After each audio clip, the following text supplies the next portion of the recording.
Welcome. I'm Halcyon, and this is Hug Nation. What a treat to spend a few moments with you. Today, the topic is surrender.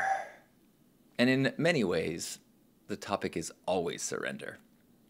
If there is a common theme to my life and the lessons that I need to relearn on a daily, hourly, moment by moment basis, I think surrender is probably up there at the top. This week, the inspiration for the relearning of surrender was focused around First Saturdays. So this weekend we did our Help the Homeless outreach with First Saturdays, and I was, as always, super excited. It is the best recalibrator of mindset, of gratitude, of purpose that I have in my life. Just taking a few hours a month to be of service in such a pure way. The world is very complicated, and the issues and politics and even the intricacies of the overall homelessness issue within our culture is complicated. However, kindness is simple. Kindness is true and right, and there is no conflict about am I doing the right thing when you are being kind, when you are being of service, when you are working to lift someone else up in the world. So First Saturdays is always a benefit, a boost, a wonderful experience. And yet there are also aspects of it that I find stressful and difficult, especially in a planning perspective, in a way that in a management and trying to make sure that the volunteers are having a good experience, because I see it way more than a service for the needy. I see it as an experience that we all engage in. It is a connection experiment. It is a connection exercise for volunteers, for those that we are of service to, and it is also a reminder and an educational experience for those of us who are volunteering to remind us of who we are as helpers, who we are in relation to others, and how much joy can be personally created, received, when you create joy and give light to others. And I think that is the overall, to me, First Saturdays is many things to many people, and we try to let it be that. But to me, the practice of kindness to others as an experience of bringing personal joy that's the big one. So this weekend at First Saturdays, there was forecast for rain in the evening on Saturday. And so people were saying, well, are we going to still go out if it rains? And I'm like, we try to always go out, and even if we have to adjust what we do. But this isn't going to be a problem because there's going to be no rain until the evening. And honestly, I was getting a little cocky because we have been blessed. Over 7 years, we've only had 2 times when rain affected how we had to do things. And so we all showed up at the park. We organized donations. We organized everything. And right when we finished bagging up all the clothes, it started to sprinkle. And we gathered into a circle, as we always do, to kind of get all on the same kind of intention. And I try to remind people some of the things that I was just saying. Remind people that we're here to be connecting with people. And everything that we have, the food and the clothing and the care packs, are all a prop that we use to try to facilitate and create an interaction with somebody that's outside of our normal patterns in our normal social circle. And then we go around the circle, and I try to have some fun and make sure that this experience is joyful, because service doesn't have to be a sacrifice. That's the whole driving force of First Saturdays. It is a uplifting and regenerating and inspiring experience.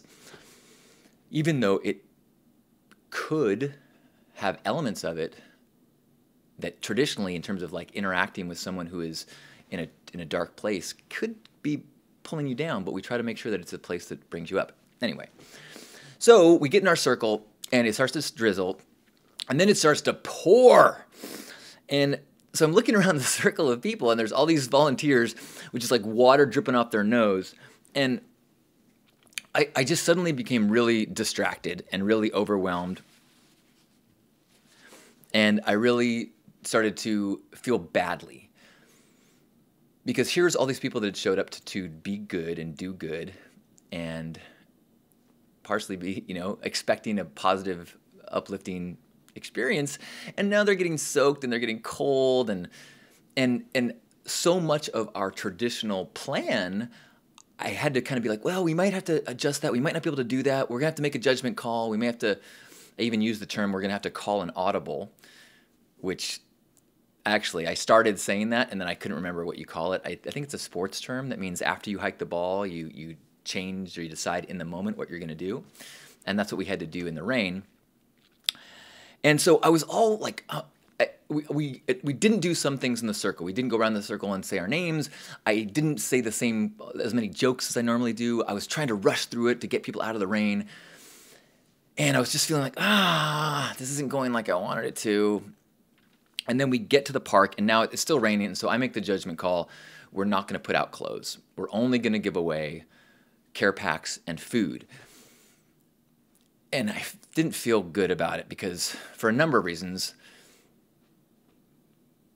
everyone, they bring these donations and they want to give them away. But the problem is if we put out clothes and they get wet, they very quickly become worthless.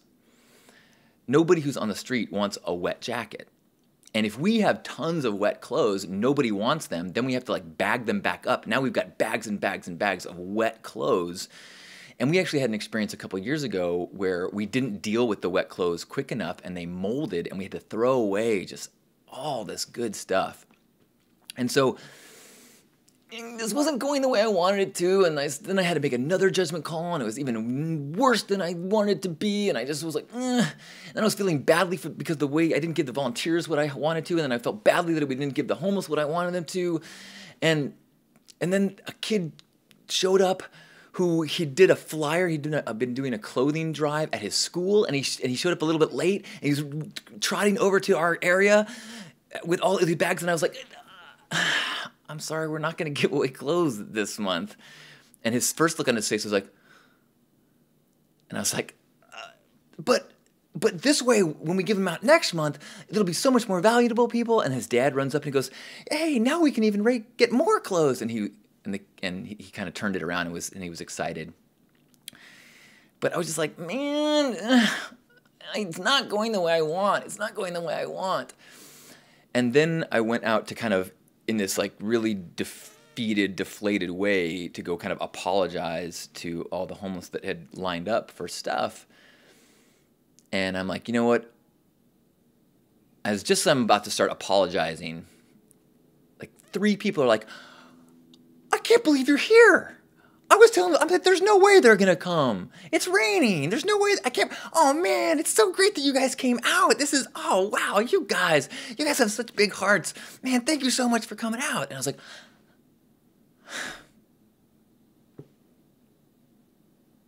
you're welcome.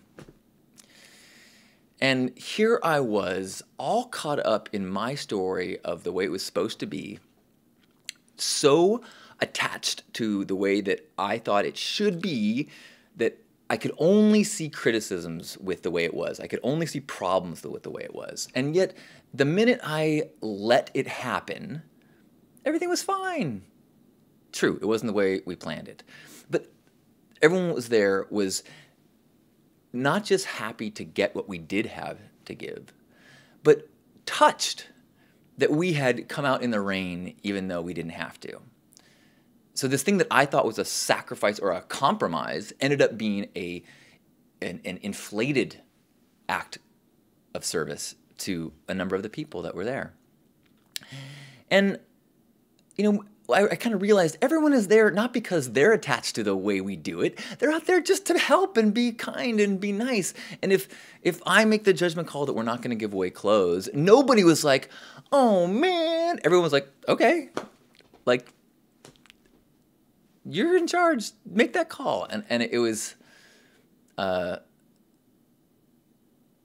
was only with distance that I was able to kind of let myself see it and go, oh, right. If I just surrender, if I just let things happen, it all works out. And over and over and over, this lesson keeps happening. There's, I've shared many times stories that happen at Burning Man of times when our camps have been destroyed or things have been built in ways that we didn't intend them to, and every time it works out. There's this like core lesson of Burning Man, of surrender, of like letting go of the way that you think things should be so that you can appreciate the perfection of the way things are. And it is only in that surrender, only when you let go of steering down the path that doesn't want you there, that you can get into this cosmic groove towards the benefits and the gifts and the magic that is on the path, that is revealed in a way according to a wisdom beyond the should path that you have.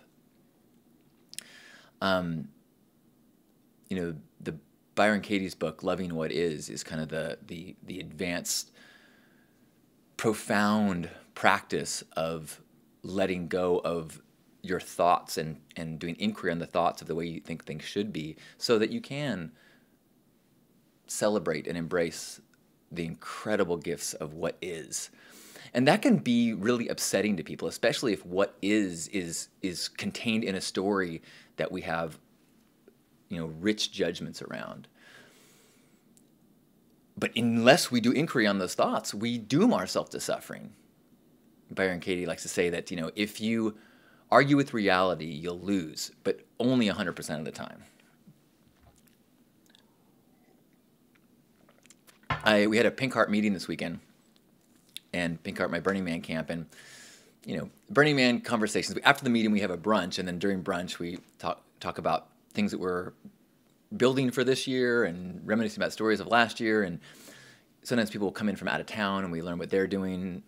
And so we had a bunch of people in town that are part of the Headspace mutant vehicle that is kind of a spin-off of Pink Heart, and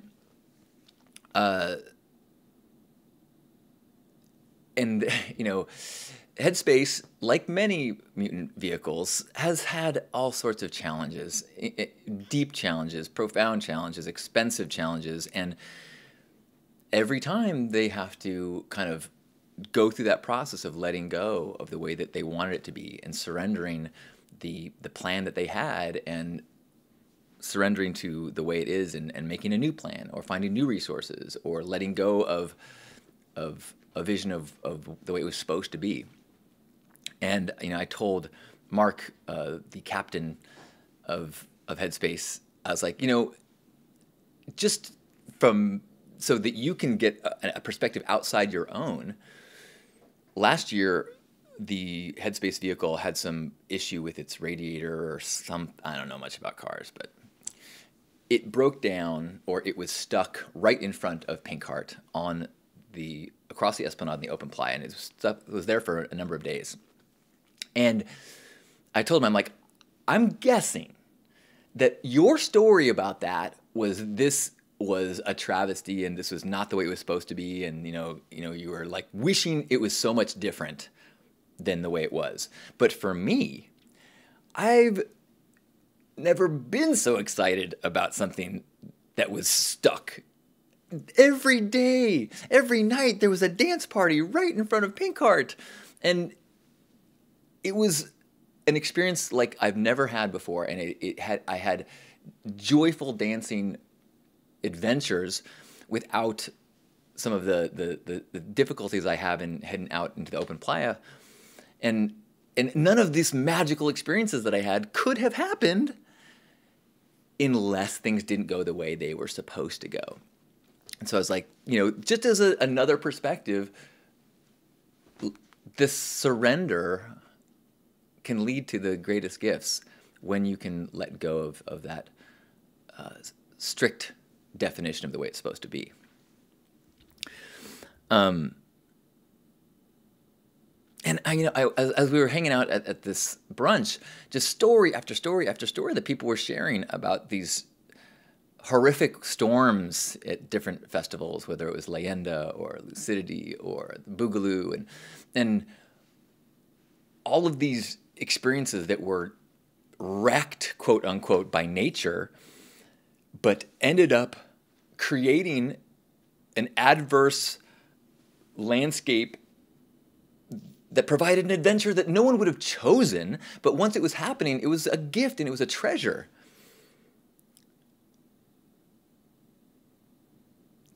And that's one of those things that sometimes takes time and takes a little bit of distance to realize that so often the things that seem to be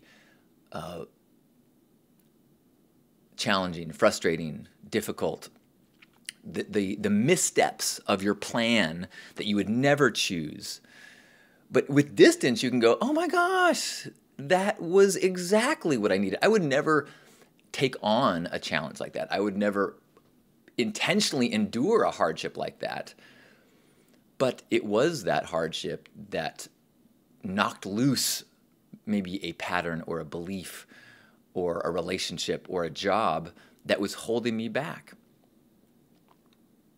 And the more times that we have those experiences, the more times that the universe forces us to learn a lesson of surrender, the more easily we can let go of our expectations when those moments arise. Now, was I able to this weekend let go immediately of the way that I wanted for Saturdays to go? No. But I didn't stew on it all weekend. I didn't regret it for hours. I was able to go back to this frequent lesson of surrender and go, oh, right. It didn't go the way I wanted it to. It went the way it was supposed to go.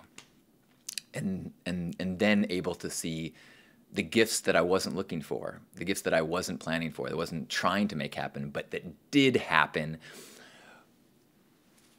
when I surrendered control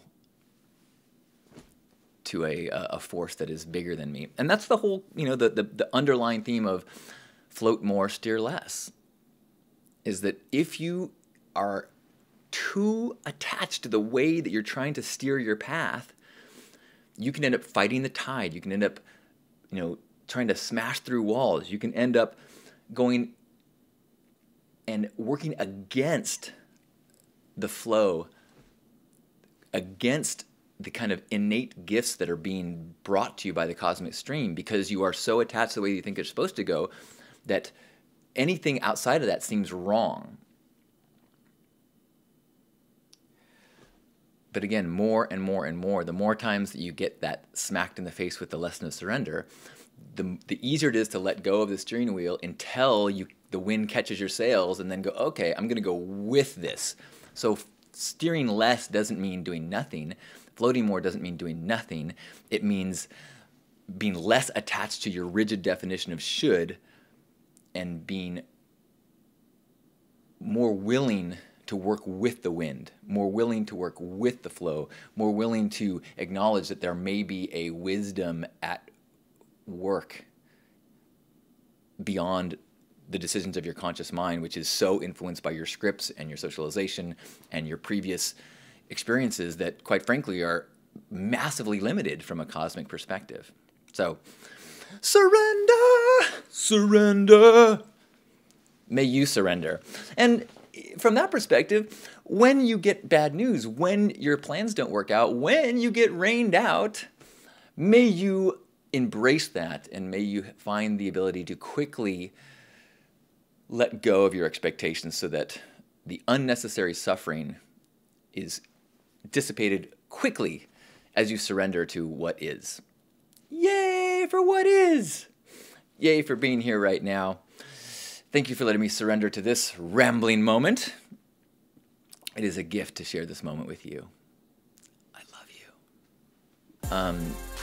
We also have extra stuff available on the Patreon page now, patreon.com/Halcyon. And if you are feeling like, man, I'm having so much fun with Hug Nation, then please leave a review on iTunes or YouTube, or tell a friend, or share a video, or tattoo something on your face or chest that says love more, fear less, or your arm, or your inner thighs, or your lip right here. Oh, I don't want to tell you how to tattoo yourself.